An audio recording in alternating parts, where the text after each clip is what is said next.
अस्सलाम वालेकुम, मैं हूँ ज़ाहिदा और उम्मीद करती हूँ आप सब खैरियत से होंगे जहाँ भी होंगे। नाज़रीन, हमने 2011 में एक ड्रामा देखा खुदा और मोहब्बत, बहुत पसंद किया गया। लोग उसके म्यूज़िक से ही पहचान जाते थे कि खुदा और मोहब्बत किसी घर में चल रहा है। फिर उसके बाद सीज़न 2 बना खुदा और मोहब्बत का।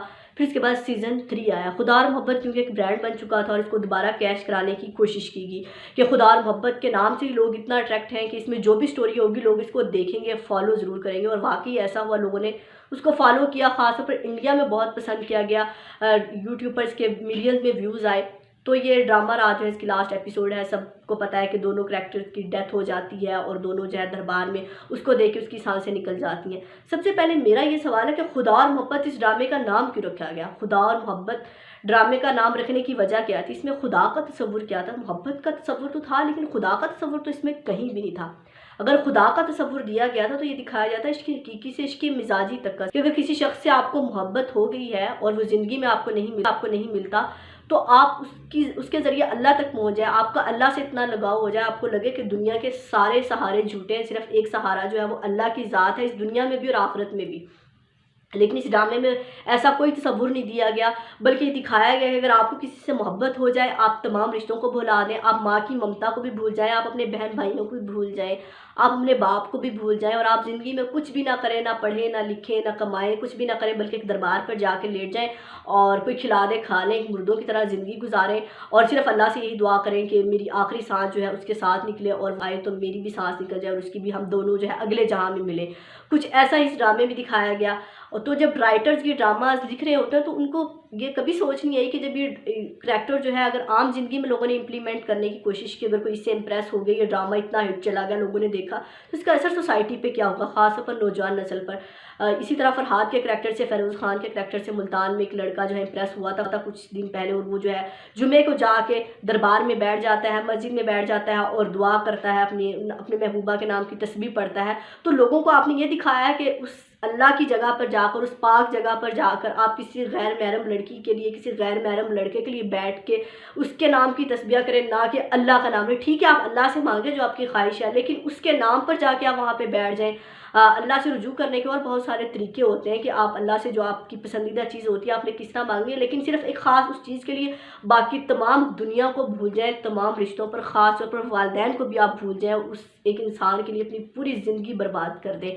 तो इस ड्रामे ने हमें ये सिखाया है कि आपको जो अगर मोहब्बत हो जाए, सबको भूल जाना, जाके एक दरबार में बैठ जाना और फिर ज़िंदगी का कोई कुछ नहीं करना। ये लोगों ने जितना देखा, तो मेरा ख्याल से अब हर बंदा जो है ना यही सोचेगा कि मुझे मोहब्बत होगी है बस। ठीक है, आप वो शादी ना करता, लेकिन अपने वालिदैन के पास जा सकता था, अपनी ज़िंदगी को तो बना सकता था, लेकिन पूरी बर्बादी दिखाई है और आखिर में दोनों का दम निकल जाता है। तो ये सोसाइटी हमें किस तरफ लेके जा रही है? ड्रामास हमें कहाँ जाके खड़ा करेंगे? सोसाइटी पहले ही बहुत ख़राब हो चुकी है, ख़ास तौर पर नौजवान नस्ल। इंटरनेट की जहाँ पर हमें बहुत सारे फ़ायदे हैं, इंटरनेट वैसे भी बाकी सब कुछ महंगा है, लेकिन इंटरनेट एक सस्ता है। इसने जहाँ हमें बहुत सारे फ़ायदे दिए हैं, वहाँ हमें नेगेटिविटी की तरफ भी ले गया है। पहले ही हम इसी इंटरनेट की वजह से अपने रिश्तों से बहुत दूर हो गए हैं कि हम घर में अगर 4 लोग बैठे हैं, चारों बैठे मोबाइल इस्तेमाल कर रहे हैं, आपस में कोई बातचीत नहीं होती। लेकिन इस ड्रामे ने हमें और ये सबक दिखा दिया है कि अगर आपको ये घर में अगर आप साथ भी रह रहे हैं, अगर आपको मोहब्बत होगी है तो आप घर भी छोड़ जाएँ, घर वालों के साथ भी ना रहें, बल्कि अपनी ज़िंदगी जिएँ और बस अल्लाह से एक ही दुआ करें कि वो आए और मेरी सांस निकल जाए। तो ड्रामा राइटर्स को, ड्रामा इंडस्ट्रीज़ को और शोबिज़ के लोगों को जब ये ड्रामास लिख रहे होते हैं, प्रोड्यूसर ड्रामा साइन कर रहे होते हैं, एक्टर करैक्टर्स को साइन कर रहे होते हैं, तो इनको कहीं ना कहीं सोचना चाहिए कि हम लोग आपको आइडियलाइज करते हैं, लोग आपको सेलिब्रिटी मानते हैं, आपका करैक्टर सोसाइटी में क्या किरदार अदा कर सकता है, पॉजिटिव अदा कर सकता है, नेगेटिव अदा कर सकता है। और लोगों की तरबियत करने का और इस कौम की तरबियत करने का, किसी भी कौम की तरबियत करने का बेहतरीन तरीका ये स्क्रीन होती है। आप इसके ज़रिए बहुत कुछ सिखा भी सकते हैं, बहुत कुछ बिगाड़ भी सकते हैं। तो हमें कहीं न कहीं ये किरदार अदा करना है, ये छोटी सी स्क्रीन जो हमें मिली है, हम लोगों की बेहतरी के लिए इसको यूज़ कर सकें, पॉजिटिव यूज़ कर सकें, नेगेटिविटी ना हो। तो सोसाइटी में पहले बहुत नेगेटिविटी है, बहुत सारे मसले मसाइल हैं, लेकिन हमें कल्चरली तौर पर भी, सकाफ़ती तौर पर इतना बिगाड़ ना लाए कि हम बिल्कुल सब कुछ भूल जाएँ, जो भी थोड़ा बहुत रिश्तों का मान है, थोड़ा बहुत कहीं न कहीं पाकिस्तान में जितना फैमिली ताल्लुक़ है, बाकी कंट्रीज़ में कहीं भी नहीं है। एक बाकी थोड़ा सा रह गया, इसको यहाँ थोड़ा सा रहने नहीं दीजिए, वरना ये सिर्फ मोहब्बत और इश्क के चक्कर तो बहुत पाकिस्तान में पहले ही बहुत है, लेकिन इसको और मज़ीद हवा मत दें।